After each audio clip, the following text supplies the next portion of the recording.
Hello everyone, welcome to all of you in exam गुरु।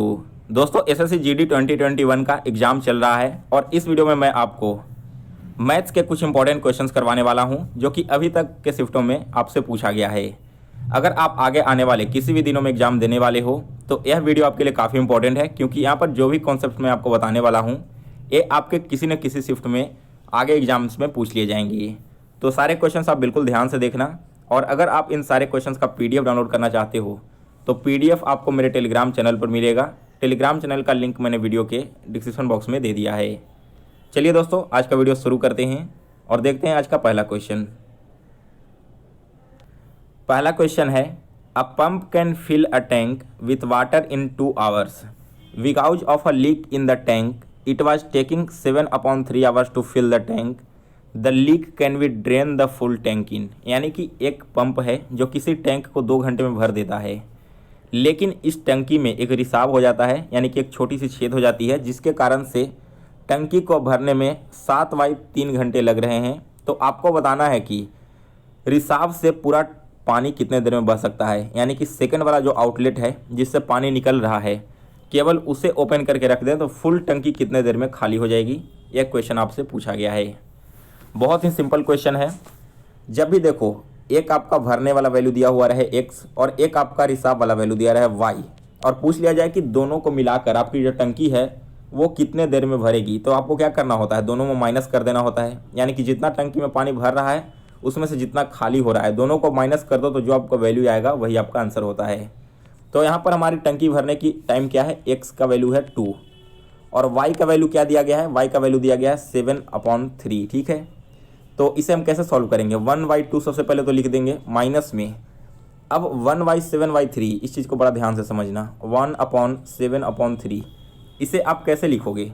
यहाँ पर अगर 7/3 को कैंसिल कर दो तो ये ऊपर में जाकर डिवाइड में हो जाएगा, और डिवाइड जब कैंसिल होगा तो क्या हो जाएगा, 3/7 हो जाएगा। तो इसे आप डायरेक्ट कैसे और लिख सकते हो, 1/2 minus 3/7।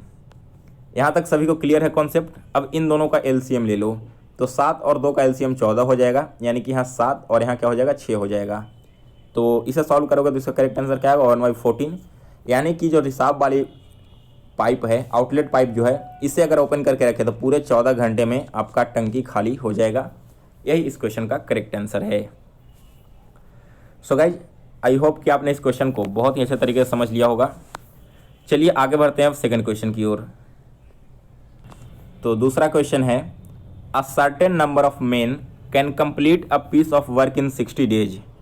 If there were 8 men more, the work could finished in 10 days less. The number of men originally was. यानी कि कुछ आदमी थे जिन्होंने मिलकर किसी काम को 60 दिन में कर दिया। अगर आदमियों की संख्या 8 ज़्यादा हो जाती है तो आपका जो काम है वो 10 कम ही दिनों में और हो जा रहा है। तो आपको बताना है कि ओरिजिनली मेन की संख्या क्या थी। दोस्तों, जब भी आपका एक मेन और डैश दिया हुआ रहे और फिर आपका दूसरा मेन और दूसरा डैश दिया हुआ रहे, तो इस तरह के क्वेश्चन को सॉल्व करने का एक मात्र फॉर्मूला होता है सबसे easy, m1 × d1 equal to m2 × d2। अब अगर यहाँ पर वर्क भी दिया हुआ रहता तो आप नीचे में वर्क 2 और इधर वर्क 1 लिख सकते थे। इनमें से आपके सारे वैल्यूज दिए हुए रहेंगे, कोई एक वैल्यू आपको निकालना रहता है तो आप उसे x मानकर इजीली निकाल सकते हो। तो हमारा यहाँ पर m1 क्या है, m1 नहीं दिया हुआ है, सर्टेन नंबर ऑफ मेन लिखा हुआ है ना, तो x मान लेते हैं। और D1 क्या दिया हुआ है, D1 हमारा 60 डेज दिया हुआ है। इसी तरह से M2 अगर हम देखें तो M2 क्या है, 8 मेन मोर, यानी कि पहले जितने भी आदमी थे उनसे 8 व्यक्ति ज़्यादा। तो पहले x था, अब हो जाएगा x + 8। और D2 हमारा क्या हो गया, 10 डेज लेस, यानी कि 10 और कम ही दिनों में वह काम को समाप्त कर दे रहा है, यही कहा गया नाम से। तो 10 डेज लेस कहने का मतलब क्या है, इसे हम कैसे लिखेंगे, पहले 60 दिनों में काम करता था, अब 10 दिन कम में कर रहा है, यानी कि D2 जो हमारा है वो कितना हो जाएगा, 50 हो जाएगा। सारे वैल्यूज हमारे पास आ गए, इनमें से हमें केवल x का वैल्यू पता करना है। तो m1 की जगह x1 लिख दिया हमने और D1 की जगह 60 लिख दिया, इक्वल टू क्या हो जाएगा, m2 की जगह x + 8 और D2 की जगह क्या कर देंगे हम, 50 कर देंगे। तो यहाँ से हो जाएगा आपका 60x इक्वल टू 50x + 50 में 8 से मल्टीप्लाई करोगे तो 400। 50 इधर आएगा तो माइनस हो जाएगा 10x इक्वल टू 400। तो x का वैल्यू यहाँ से क्या हो जाएगा, x का वैल्यू हो जाएगा 40। यानी कि दोस्तों ओरिजिनली कितने आदमी थे, टोटल 40 आदमी थे जिन्होंने काम को 60 दिनों में ख़त्म किया था। नेक्स्ट है इसके बाद क्वेश्चन नंबर 3। देखिए क्वेश्चन क्या है, a man travelled a certain distance by train at the rate of 25 kilometre per hour and walked back at the rate of 4 kilometre per hour. If the whole journey took 5 hours and 48 minutes the distance covered was. एक व्यक्ति है जिसने train से कुछ दूरी तय की 25 kilometre per our की रफ्तार से, और फिर वो पैदल चला 4 किलोमीटर पर आवर। ये दोनों जो इसकी जर्नी कंप्लीट हुई है टोटल 5 घंटे 48 मिनट में हुई है। तो बताओ कि टोटल डिस्टेंस यहाँ पर क्या ट्रेवल किया गया था। दोस्तों जब भी इस तरह का एवरेज डिस्टेंस का फॉर्मूला हो, एवरेज डिस्टेंस का क्वेश्चन दिया हुआ हो, तो इसका सिंपल फॉर्मूला होता है जो आपकी पहली चाल है यानी कि 25 किलोमीटर पर आवर इंटू दूसरी चाल that means 4 kilometre per hour divided by A plus B, जो आपकी दोनों स्पीड है उससे डिवाइड कर दो, और इंटू में आपको क्या कर देना है, जो आपको टोटल टाइम लगा उसे मल्टीप्लाई कर दो। इस फॉर्मूले पर सारे डेटा को रख दो, आपका आंसर निकल कर चला आएगा। तो ए का वैल्यू हमारा क्या है, ए का वैल्यू है 20, वी का वैल्यू है 4। टाइम कितना दिया हुआ है, टाइम को सबसे पहले फ्रैक्शन में कन्वर्ट करो, 5 आवर्स एंड 48 मिनट्स। इसे जब आप फ्रैक्शन में कन्वर्ट करोगे तो ये आपका हो जाएगा 29/5 आवर्स। 60 से 48 को डिवाइड करके आप इसका वैल्यू निकाल लेना। तो अब आइए सारे डेटा को हम रखते हैं, यहाँ पर 25 है ना, 25 इंटू 4 डिवाइडेड बाई 25 प्लस 4 क्या हो जाता है, 29 हो जाता है, और इंटू में हम क्या कर देंगे टाइम, यानी कि 29/5। तो 29 से 29 कैंसिल हुआ, 5 से 5 कैंसिल हुआ, और 5 में आप 4 से मल्टीप्लाई करोगे तो आपका हो जाएगा 20 किलोमीटर। यानी कि डिस्टेंस कितना ट्रेवल किया गया था यहाँ पर, 20 किलोमीटर किया गया था। अगला क्वेश्चन है 4 number, average of 11 numbers is 35। If the average of first 6 number is 32 and that of last 6 number is 37, find the 6th number. 11 number है जिसका एवरेज 35 दिया गया है। इनमें से पहले 6 नंबर का एवरेज 32 है और लास्ट के 6 नंबर का एवरेज 37 है। तो आपको बताना है कि छठा जो नंबर है उसका वैल्यू क्या होगा। तो देखिए सबसे पहले एवरेज ऑफ 11 नंबर्स इज 35, यानी कि 11 गुना 35 कर देंगे तो टोटल कितना वैल्यू आ जाएगा। 11 जो हमारा नंबर है जिसका एवरेज 35 है, इनका सम होगा 385।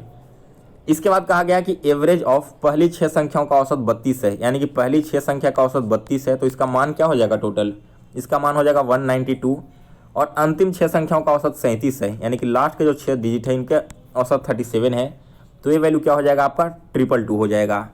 आपसे पूछा गया 6th नंबर, तो क्या करेंगे हम इन दोनों को पहले ऐड कर देंगे 414 और इसमें से माइनस कर देंगे, ठीक है, इसमें से माइनस कर देंगे 414 में से 385, तो इधर आपका क्या बच जाएगा 29 बच जाएगा। यानी कि दोस्तों आपका जो छठा नंबर है वो 29 है।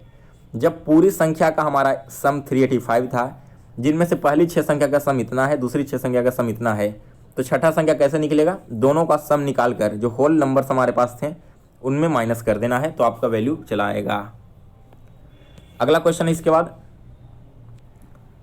The ratio in which a man must mix rice at 10.20 per KG and 14.40 per KG so as to make a mixture worth 12.60 per KG. क्या कहा गया कि वह अनुपात जिसमें एक व्यक्ति चावल को 10.20 प्रति किलो और 14.40 प्रति किलो के हिसाब से मिलाना चाहिए ताकि 12.7 प्रति किलोग्राम का मिश्रण यानी कि मिक्सचर बन सके। तो देखो पहला आपका मिक्सचर कितने का है 10.20 रुपीज़ का, और दूसरा मिक्सचर कितने का है 14.40 रुपीज़ का। दोनों वैल्यू आप इस तरह से लिख लेना। इन दोनों को एक रेशियो में मिलाना है ताकि आपका जो फाइनल वैल्यू निकले ना वो 12 रुपये 60 पैसे का बराबर निकले। तो सिंपली आपको क्या करना होगा, इस तरह से आपको क्रॉस सब्सट्रैक्शन कर देना है, यानी कि 14.40 में से अगर आप 12.60 को माइनस करोगे तो ये आपका आएगा 1.8 जो कि इस साइड में लिख देना, और अगर 12.60 में से 10.20 को माइनस करोगे तो ये आपका आएगा 2.4 जो कि इस साइड में लिख देना। यही आपका रेशियो निकल कर चला आया।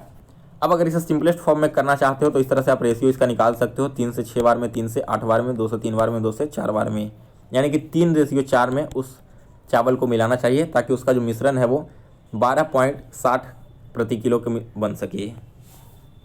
नेक्स्ट इसके बाद अगला क्वेश्चन देखिए, the ratio of 2 numbers is 3:4 and their HCF is 15, find the numbers. यह क्वेश्चन आपका 16 नवंबर को पूछा गया था सेकंड शिफ्ट में। यहाँ पर देखो 2 नंबर्स है, दोनों नंबर्स रेशियो में है, 3x है और 4x है, और उन दोनों का HCF जो है वो 15 है। तो आपको बताना है कि वो दोनों नंबर्स क्या होंगे। क्वेश्चन देखने में कॉन्सेप्चुअल लग रहा है लेकिन बहुत ही आसान है, एक बिल्कुल वन लाइनर क्वेश्चन है। 15 इसका HCF है, यानी कि 15 क्या होगा, इन दोनों का ही कॉमन फैक्टर होना चाहिए ना। तो नंबर जो आपका होगा वो पहला हो जाएगा 3 × 15 यानी कि 45, और दूसरा नंबर आपका क्या हो जाएगा, दूसरा रेशियो है 4 यानी कि 4 × 15 = 60 हो जाएगा। ठीक है, यही आपका करेक्ट आंसर हो गया। 45 और 60 आपके दोनों नंबर्स हो गए हैं। सो गाइज, आज मैंने टोटल आपके 6 इंपॉर्टेंट क्वेश्चन इस वीडियो में कंप्लीट करवा दिए हैं। अगर आपको ये वीडियो पसंद आई हो तो इसे लाइक और शेयर करें, और अगर आप इस चैनल पर पहली बार विजिट कर रहे हो तो चैनल को सब्सक्राइब कर बेल नोटिफिकेशन को ऑन कर लें।